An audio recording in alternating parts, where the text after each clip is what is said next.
SEO is always changing, but there's one variable that's incredibly easy to predict. Let's dive right in. So my not so surprising SEO prediction for 2026 is that organic CTR will continue to decline. When you take the averages between all the studies that are out there, we're looking at about 15% CTR on the first page of Google. So that means, for every 100 searches that are conducted, only 15 actually result in a click to a website. But the question is, what should we do? So first thing you should do is download this template that I built that's specifically for what I call topic domination. How do we actually develop a strategy in this kind of no-click environment? Okay, so there's a couple things I want to do. This is just my personal ratio. Everyone has their own belief systems about what this should look like. But for me, this is kind of where I stand on the distribution of activities that we need to be involved in. Okay, so 50% of our SEO activities, I believe, should be off of your website on properties that your brand does not own. Okay, so we'll talk about what that looks like. But for me, 50% is kind of a good target, because we know that, and this has actually been the case for SEO for a really long time, that backlinks have always been a really, really huge ranking factor. But now we know that other third-party signals matter a lot aside from just backlinks. And in fact, a followed backlink isn't the only thing that influences the AI platforms. The AI platforms don't seem to really care whether it's no follow or sponsored or follow. Doesn't seem to make a difference to them. So we can play with that a little bit, and that's a good thing. But I'd say about 50% should be in that third party category. 30% should be your website. Okay. Your website is still your hub. It's still something that you can control. You should absolutely still optimize it. And I'll show you kind of what you should be doing in this new environment. So let's start with the SEO strategy on your website. So the first thing you want to be thinking about is controlling the narrative. Okay, this is very important, because if you let the AI go out there and retrieve information about your brand, and you're not working to control that information about your brand, you're going to be in trouble, because a lot of people are using these platforms to actually make purchase decisions. You need to make sure that it's as accurate as humanly possible about your brand. Okay. So a couple things you can do. There's many, by the way, but this is just a few little areas, and it will be highly dependent on the type of business model that you have. Some of these are kind of, SaaS specific, but you can modify this based on local e-com, whatever it may be. But just some general things that almost every brand should have, I'd say universally. You should be transparent about your pricing. And what that means is, it doesn't mean you necessarily have to have a pricing table, but you at least need to say hey, our starting packages start at X, right? Something like that. Okay. Just be somewhat transparent about it. Okay. Having an FAQ, very, very important. Competitor comparisons are also good, because you don't want your competitor controlling the narrative about your brand. You want to control that narrative. And what we found with the AI is, when you do branded queries, it tends to go right to the source. So if you were to search something like, who's a CEO of Rankability? Well, what it's going to do is it's going to go to rankabilityfirst.com, and it's going to try to find that information. If it can't find that information on the direct source, then it's going to explore other places. So that's another important thing, where you want to make sure you are attacking all those queries around your brand, because you don't want someone else answering those questions. You should answer those questions. News is really important too. Anything about your brand that's positive, has positive sentiment, you should be pushing that out on the blog. That's very important, because once again, it's another opportunity to kind of shape and form what the AI will say about you. Okay. And so and there's kind of two mechanisms here. That could be when with the new training that goes on, when it does the common crawl, maybe it pulls some of that gets baked into the training data, and then it changes the sentiment around your brand, right? It can also be, though, which is much more likely, is going to be through retrieval. Okay. So it's just some opportunities here to control that narrative. Number 2 is attack mid to bottom funnel. Okay. This is really, really important. We want to dominate these topics. I'm not going to get super deep into this. This is something that I've talked about quite a bit, but you want to go after what would be kind of middle of the funnel queries. So that would be best on-page SEO tools. Okay. So there's no brand associated with it. And at that point, someone is trying to find, they're investigating to try to figure out what's the right tool to use in that case, or what's the right service or product, or whatever it is. But those types of listicle based queries are really, really important. You should attack many of those, as many as you can. And then also anything related to competitor review, competitor alternatives, and comparison posts. So for example, one of the ones that I really like is if you can find like two of your competitors. So you might have like one of your competitors versus another competitor. And those queries, you might think like, okay, well, if it's two of my competitors versus each other, why would I want to be involved?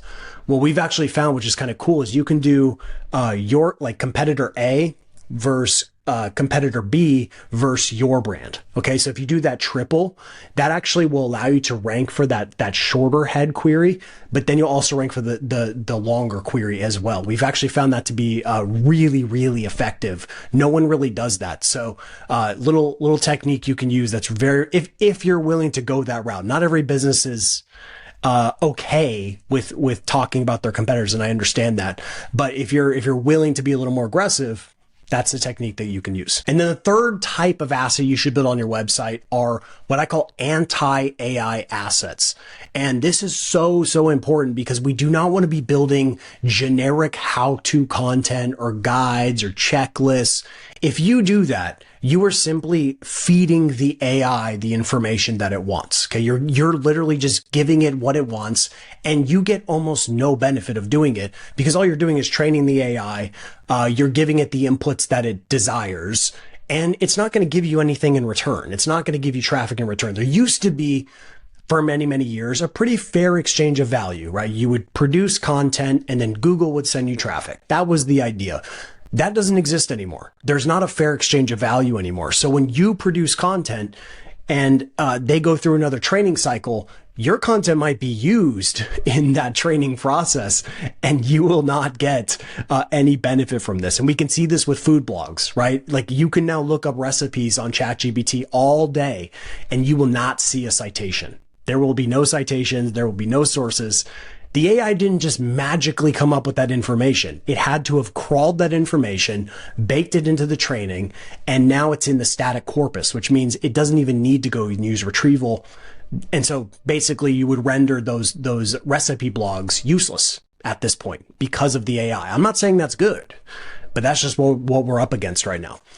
So what I would call anti-AI assets, and I could spend many, many hours talking about this, but there's just kind of like, there's a few, but here are 4 core ones you can use. Number 1 are experience-driven assets. Okay. So building in public, behind the scenes, anecdotal stories that are specific to your industry or your niche. Those are all things that AI can't do. Okay. So the kind of the core idea here is that the asset is something that the AI cannot replicate. And so anything that's informational in nature, as you know, can be replicated quite easy by the AI. Even if it's not that good, it could be good enough for most people. And so that's not really where we want to focus. We want to focus on the things that AI can't do. So experience is a really, really good one. Another one is H2H, which is just simply interviews or any type of human to human content that the AI just literally can't do because it's not a human. Another one are free tools, free software, calculators, things like that. This one's a little bit riskier at this point just because the barrier to entry is so low now because of vibe coding tools. But you can still, if you still have a really good angle and you're willing to like invest the time and effort into building an actual good free tool, there's still like a little bit of a moat around that. Okay. And then first party data, not third party data.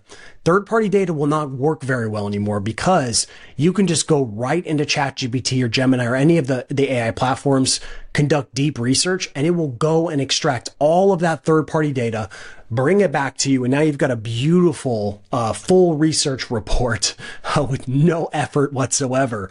And so it's really not that valuable anymore to curate data because of deep research. I just don't think it's as valuable as it once was. And I only see it diminishing in value over time. But what's valuable is first party data, the data that AI does not have access to, and that it will have to reference your brand if it uses that data. I think that's incredibly valuable. Okay, and then the final one is technical SEO 101. Okay, I don't think technical SEO like really moves the needle much. That's why it's kind of like the fourth pillar here.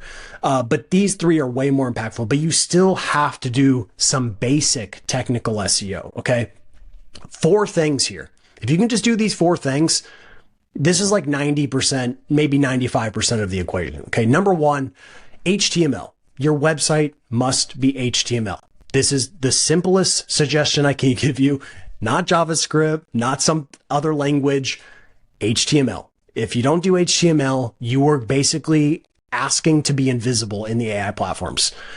Number 2, which is huge, is internal linking. Internal linking is one of the most impactful things you can do from a technical SEO perspective. So your site architecture, how you internally link page by page, very, very important, and not entirely, not super complex, but it requires some planning. It does require some strategy. And I would not underestimate how powerful it can actually be for improving the third one here, which is crawlability and indexability and retrievability. Okay. It is like the lead domino for affecting those kind of 3 mechanisms. Many, many years ago before AI, the focus was always on, is the site crawlable? Is the site indexable? Is the page indexable? But we do need to think about retrievability as well. Like the AI going and retrieving that page, making sure you're not blocking any of the AI bots. You're not blocking search engine crawlers. Don't do that. That's not going to be a good thing for your website. Loading speed, once again, nothing new here, but still very important. The AI platforms are really intolerant of slow loading pages.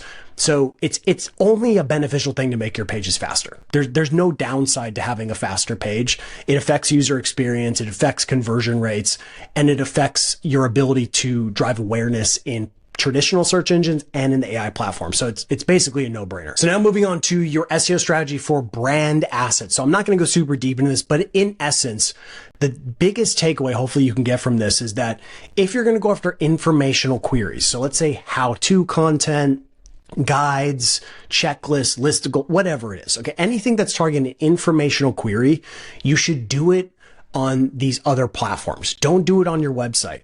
You should go and do it on YouTube. You should go and do it on LinkedIn. You should go and try to do it on Reddit. Do it on these other platforms because they already have so much authority and you can actually drive a lot of performance. So an example here is like best SEO tools.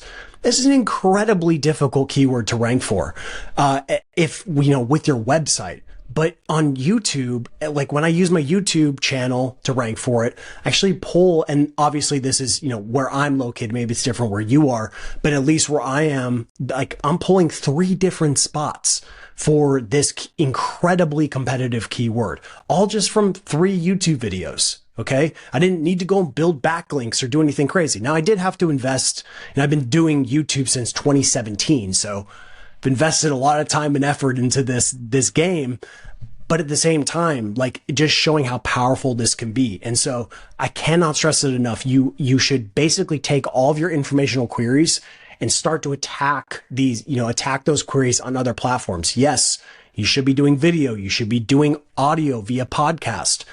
You should continue to create content on your website, as I just mentioned, but you cannot just rely on your website anymore. That is a huge, huge mistake. If you're planning on doing that, do not put all your eggs in the Google basket.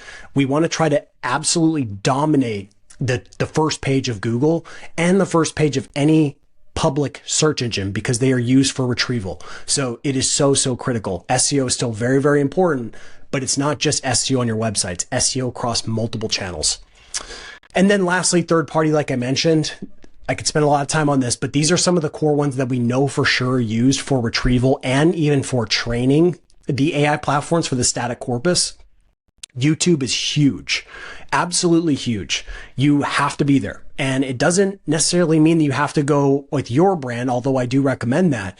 What you can do is you can go and reach out to YouTube influencers, pay them a fee, and then they can talk about your brand in a 1 to 3 minute brand mention. Okay. I have done this. Brands have paid me to do this many, many times. Okay. And it is very, very effective because you get an influencer who, and I'm not calling myself an influencer, by the way, but someone with an audience, you get them to talk positively about your brand, to have positive sentiment around your brand.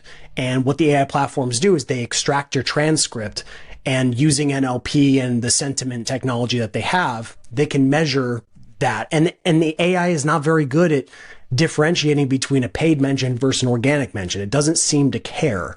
So you can go and pay influencers to go speak positively about your brand, and it does influence these platforms. We already know Reddit is a huge source of retrieval, and it's also a huge source for training their actual models. We know that Quora is also another big one for retrieval. And then websites within your industry, blogs, news websites, whatever it may be, like those should be a focus. You don't be afraid to get sponsored posts on the most important blogs in your industry. That's actually highly beneficial right now. Forums in your industry, also very good, especially ones that have a lot of indexability. Very good as well for training. We know that UGC is a big part of the training process. And then review platforms. This is going to be variable based on, the type of industry that you're in. But like if you're in SaaS, that's going to be G2 and Capterra or Trustpilot. If you're local, obviously Google Business Profiles, but then you also want to look, go into ChatGPT and run some local queries and see what directories pop up. In the legal space, it might be Avo.